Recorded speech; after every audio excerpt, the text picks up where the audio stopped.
Looks like I am live. Hello, Facebook friends. John Lavinia here. Been a little while since I've been live. Wanted to connect real quick and talk a little bit about how to be wildly successful regardless of circumstances. And I see you've got some people tuning in live. Want to be able to see you here. I'm just doing this on my phone right now.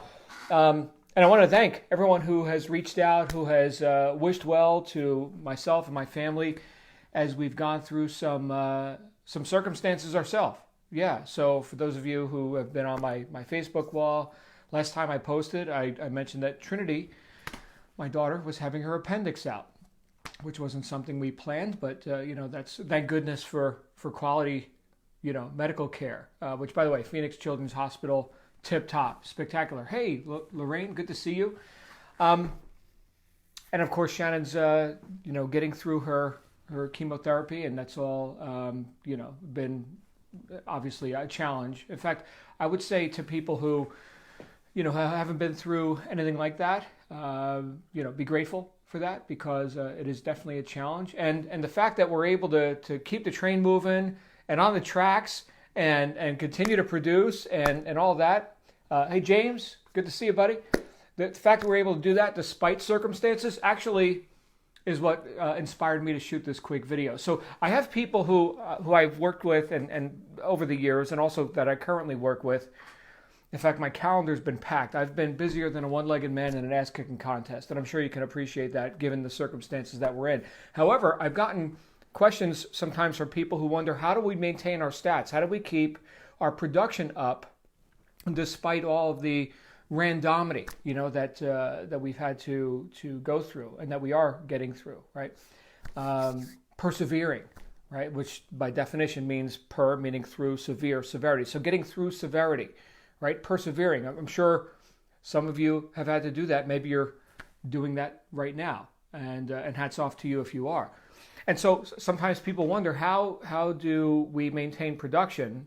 How do we keep our stats up when circumstances are uncongenial, which means not friendly for our purposes? And right there is the key, is to be so on purpose. This is actually something that came up in my mastermind group, which, by the way, you're invited to participate in if you like. It's just a group of us to get together 5 nights a week, Monday through Friday. It's called Permission to Succeed. You have to be invited.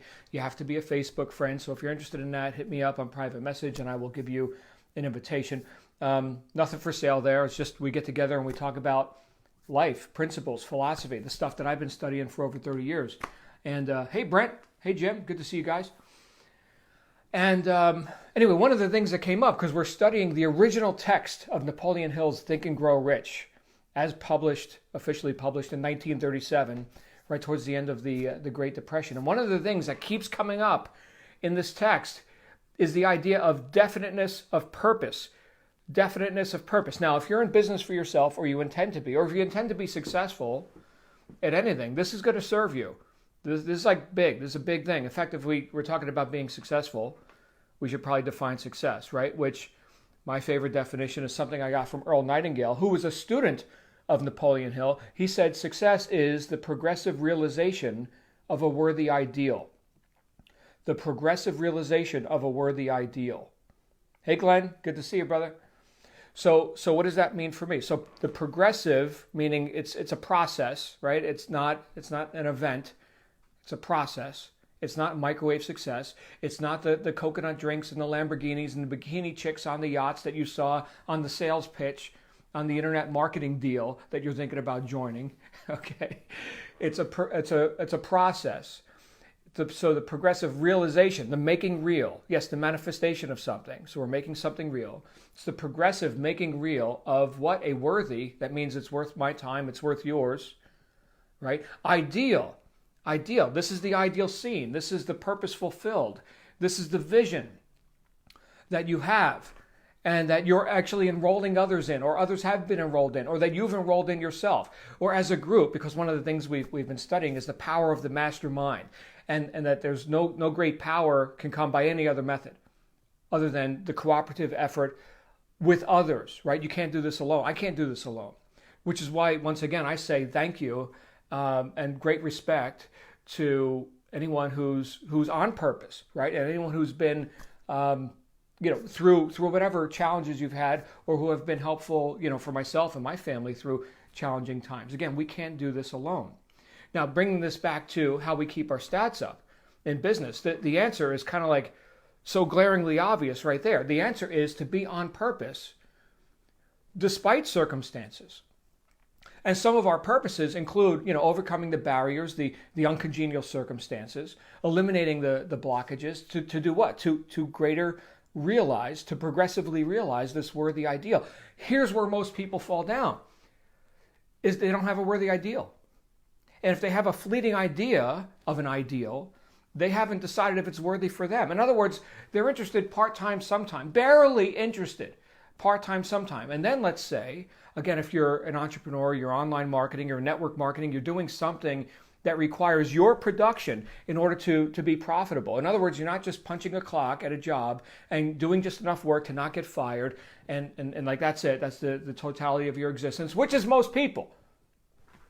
And who am I to judge, right? I mean, if we want to do anything but think for ourselves, okay, then there's that. And yes, I do appreciate when people have chosen a profession and they are doing that, like the doctors who helped my daughter, right? Thank God for these people who dedicated a decade plus of their life into the higher educational system. They actually suffered through all that. Hats off to you guys. And you're doing good work and making 100, 200 grand a year, whatever you make these days as a competent doctor or surgeon, right? Hopefully you're at least making that.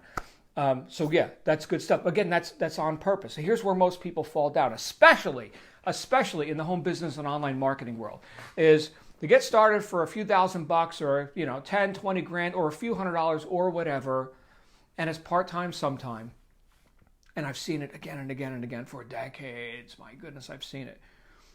And these are the same people now who will wonder, oh, wow, this special people, they have such high stats, right? Hi, Lorraine. Thank you for your comments. I'm going to read all your comments too. By the way, I'm done. I can't read comments so well and talk at the same time, just so you know, but I'm going to definitely acknowledge every comment that we get. But what happens is people are vague about their purposes. They equivocate with success. They're kind of milquetoast. I like that word, milquetoast. That means kind of spineless and weak, not really definite, not really committed. And why don't people commit? It's the self-doubt. It's the fear of criticism. That's a big one, by the way. Fear of criticism. My goodness, that stops more people from committing to their purpose, which could be a worthy ideal. That stops more people than anything. But what will they think? One of my first mentors, Bob Proctor, said, "Don't worry about what your neighbors think. They probably don't." Right? They're just regurgitating what they heard somebody else say. The ignorant bystanders of life, right? Which is most people, right? So if you want to be exceptional, if you want extraordinary results, if you want to be something other than average, which by definition is not remarkable, right? So if you want to be remarkable, if you want your statistics to be head and shoulders above the rank and file, the hopefuls, right? The weekenders, the dilettantes, the part-time, sometime people, you have to assign cause to yourself that you are here to fulfill a purpose. Yes, that you are here. Your purpose is to progressively realize this worthy ideal. People ask me, John, why do you show up? Why do you keep showing up? Why are you involved in the kind of business that you're involved in? I'll tell you why. It's because I have a purpose. It's bigger than just me. It's a life purpose. Well, what is that purpose? To expand prosperity and prosperity consciousness for as many people as I can touch in my time on this planet. That's why I do this. That's why I do it. That's what I enroll people in. If they're in resonance with that, they got to want it. I can't drag people to success. Oh, please be successful. Oh, please take some training. Oh, please just have some work ethic. Just please do. I can't do that. I've attempted. But you know the saying, you can lead a horse to water, you can't make it drink. Okay, fine. What is the one thing I can do? Well, I could be the best example that I can be. For those who have eyes to see, who have ears to hear, I can be the best example that I can be. And this lends itself to what? To doors opening in my life and in the lives of people who practice principle-based living, right? Who are on purpose despite circumstances. Is it easy? Hell no, it's not easy. Who the hell said success was easy? Did somebody sell you that deal? Success isn't easy, but neither is failure. There's the punchline, right? It sucks. It's a lot of work failing. It's a lot of work. It's really hard. It's really hard. So is success. Choose, right? I mean, that's kind of cool. But we've got to know, once again, that we have the ability to choose. We again have to assign cause to ourselves. It all comes down to what Ralph Emerson called the law of laws: cause and effect.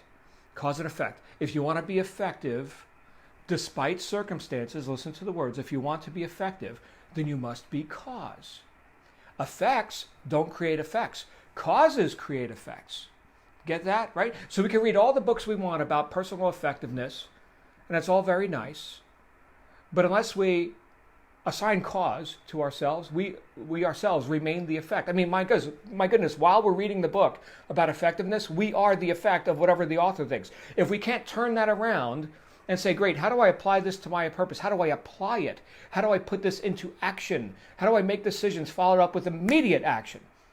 How do I do that in my life? If we can't answer those questions because we're vague about our purpose or what direction we're going in, effects don't create effects.